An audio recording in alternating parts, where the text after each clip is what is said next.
pessoal. Então, mais 3 questões de filosofia antiga, tá?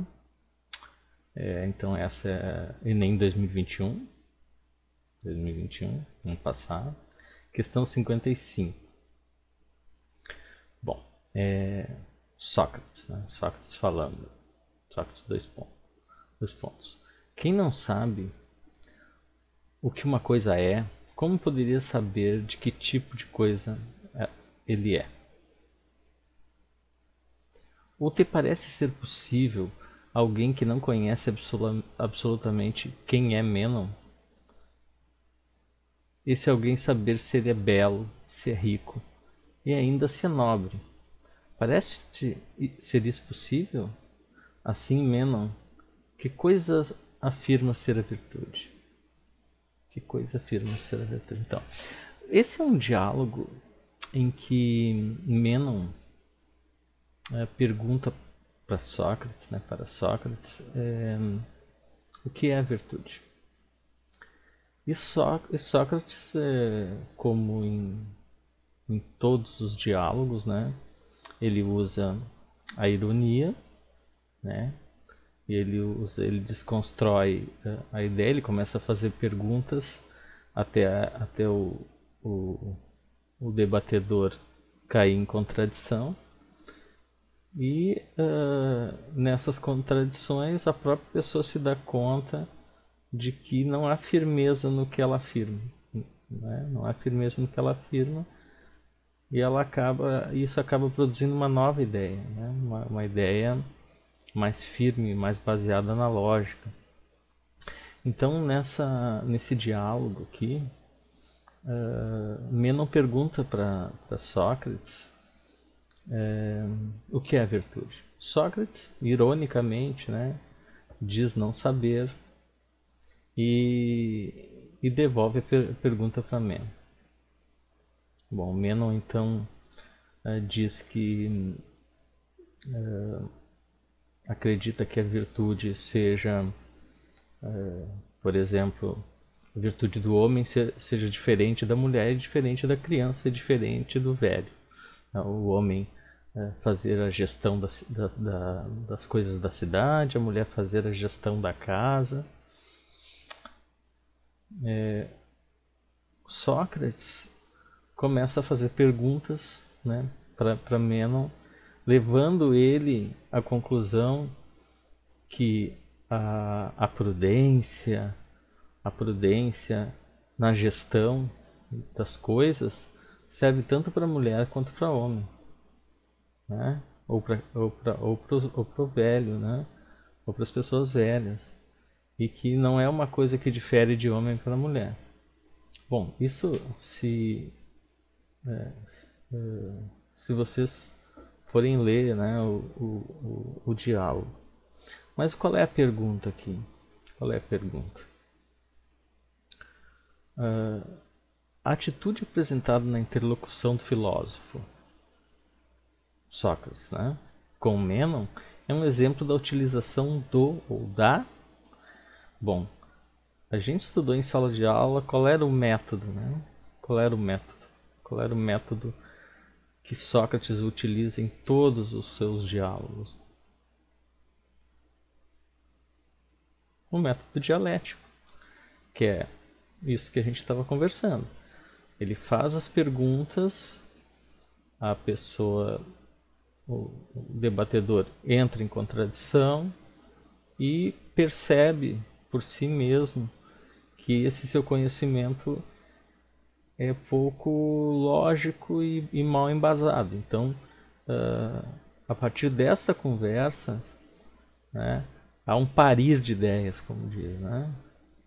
Há um parir de ideias, ou seja, nasce uma nova ideia com mais base, né, mais sólida, certo? Então aqui a gente responderia o método dialético. O que é escrita epistolar? A escrita epistolar são cartas, né? Não é o caso, eles estão conversando tete a tete. Não é linguagem trágica, que é a linguagem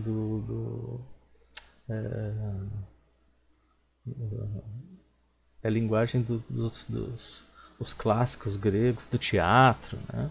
Não é isso. Explicação fisicalista é a partir do que é material. Aqui está se falando sobre um conceito de virtude. Não se explica através do que é material. E a suspensão judicativa é a suspensão do juízo, certo? Que é característica lá do ceticismo, né? Do ceticismo da escola helenística que também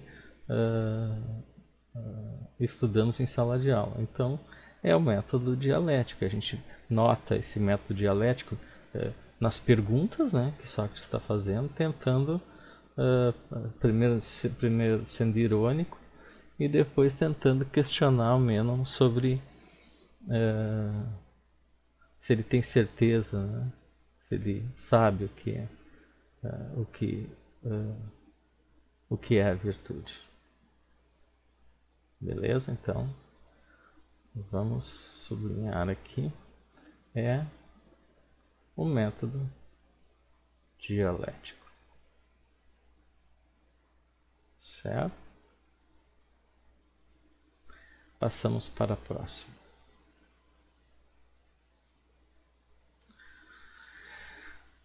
Enem 2015, questão 13. Trasímaco. A gente até conversou em sala de aula sobre Trasímaco, né? É um sofista, então, né? Estava impaciente, é bem no começo do livro A República. Tá?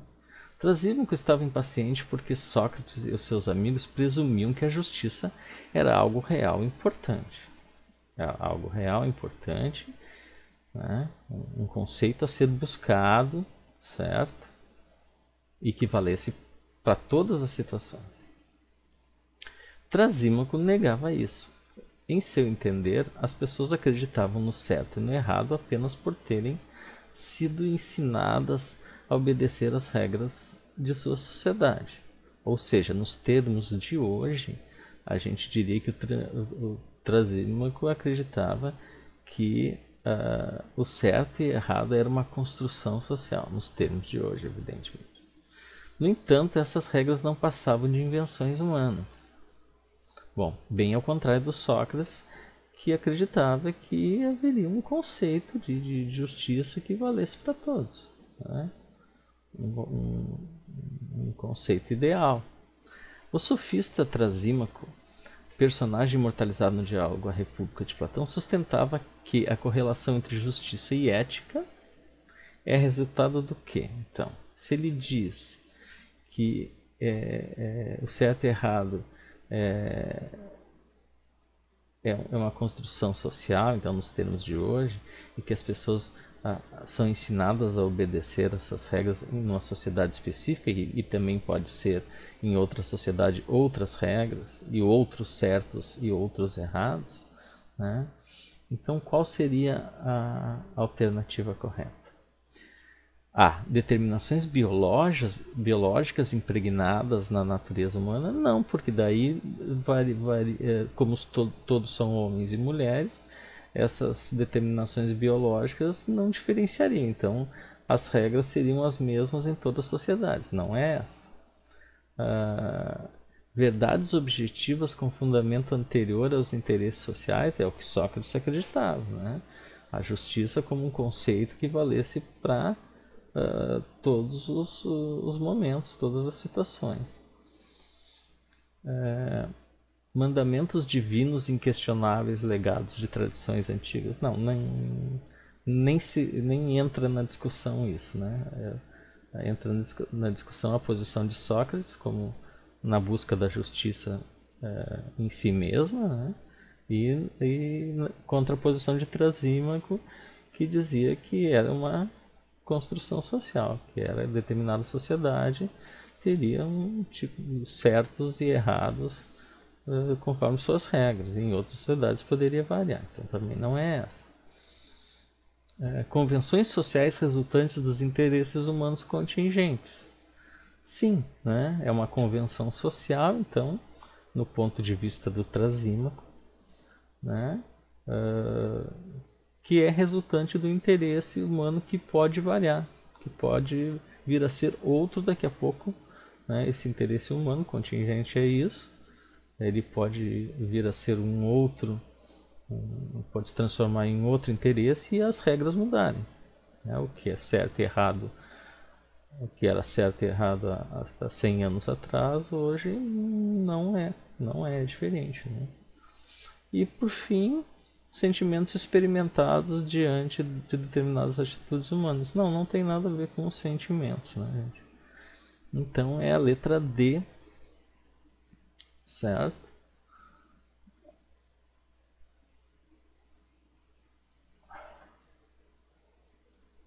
Ok.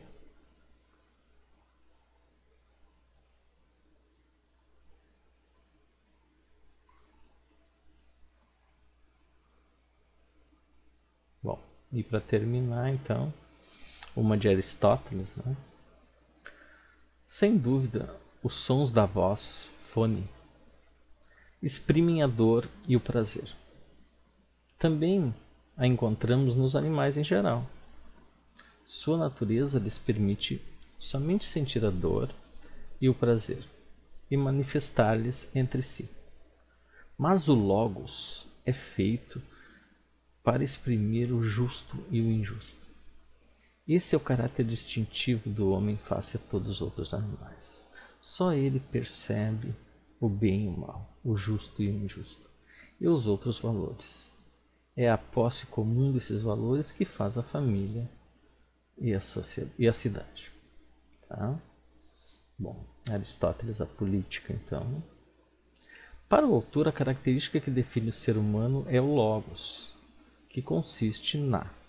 Bom, o logos é um termo polissêmico, como se diz, né? É um termo que tem, dependendo da filosofia, do filósofo, ele tem um significado específico, né? Ele pode ser uma razão universal, ele pode ser uma inteligência universal que comanda, que controla tudo, né?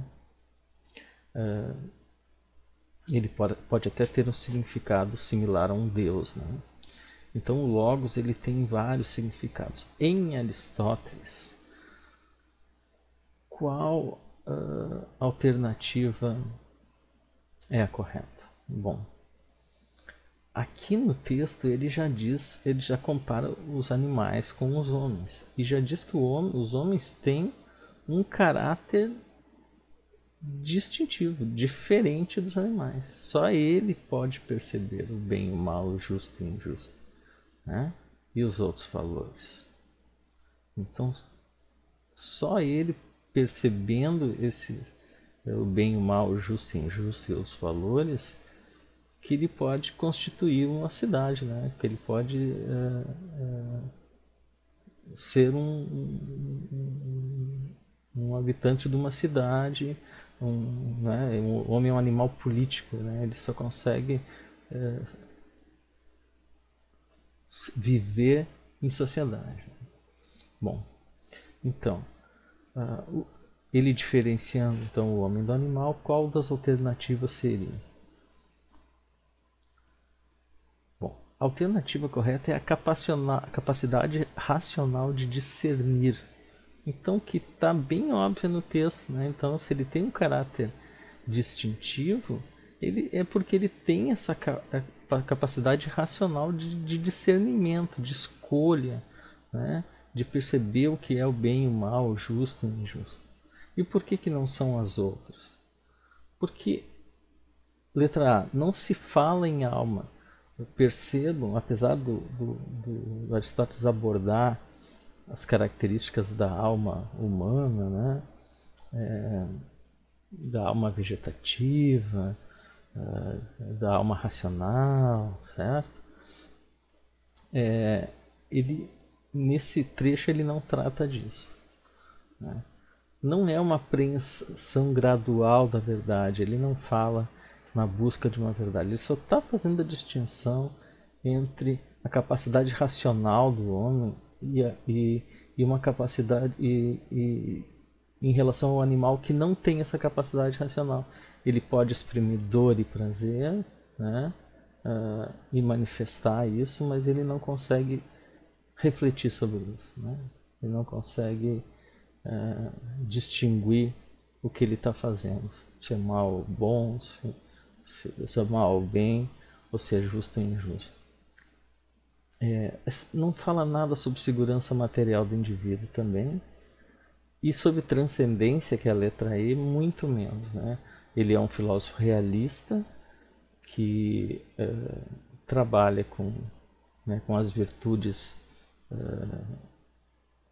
na busca das virtudes aqui pelo hábito e pela intelecção, né? Então não se fala em transcendência. Então a alternativa correta é a capacidade racional de distinguir.